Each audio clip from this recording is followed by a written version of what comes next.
नमस्कार मित्रांनो, माझ्या यूट्यूब चॅनलवर तुमचं पुन्हा एकदा स्वागत आहे। आज आपण एक मोठी आणि महत्त्वाची बातमी समोर घेऊन आलो आहोत, ज्यामुळे 2005 पूर्वी नोकरी करणाऱ्या कर्मचाऱ्यांना आनंद द्विगुणित होईल। सरकारने घेतलेला हा ऐतिहासिक निर्णय तुमच्यासाठी खूप महत्त्वाचा ठरणार आहे। संपूर्ण माहिती जाणून घेण्यासाठी व्हिडिओला शेवटपर्यंत नक्की पहा आणि आमचं चॅनल सबस्क्राइब करणं विसरू नका।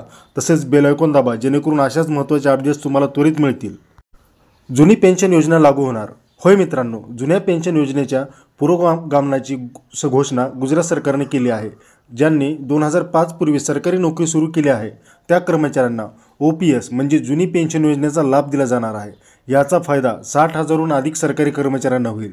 गुजरातच्या भूपेंद्र पटेल सरकारने हा प्रस्ताव मंजूर करून मोठा दिलासा दिला आहे। जाणून घ्या कोणाकोणाला हा लाभ मिळणार आहे। 1 एप्रिल 2025 पूर्वी नोकरीत असलेल्या कर्मचाऱ्यांना जुनी पेन्शन योजना लागू होईल। 2005 नंतर नोकरीत लागलेल्यांना मात्र ही योजना लागू होणार नाही। जुन्या योजनेनंतर निवृत्ती कर्मचाऱ्यांना त्याचा मूळ वेतनाचा हिस्सा पेन्शन स्वरूपात दिला जाईल, जो नवीन योजनेत उपलब्ध नव्हता। कर्मचाऱ्यांच्या मागण्या पूर्ण। कर्मचाऱ्यांनी जुनी पेन्शन योजना पुन्हा लागू करण्यासाठी अनेक दिवसांपासून मागणी केली होती। अखेर गुजरात सरकारने आर्थिक विभागाच्या माध्यमातून अधिकृत घोषणा केली आहे। तुमच्या पेन्शनबाबतची माहिती मिळवा। या निर्णयामुळे तुम्हाला तुमच्या सेवेच्या कालावधीत अधिकतर पेन्शन मिळणार आहे। तुमचं मूळ वेतन, सेवा काल आणि इतर फायदे लक्षात घेऊन याचा लाभ दिला जाईल। धन्यवाद मित्रांनो, माहिती आवडली असल्यास चॅनलला सबस्क्राइब करायला विसरू नका।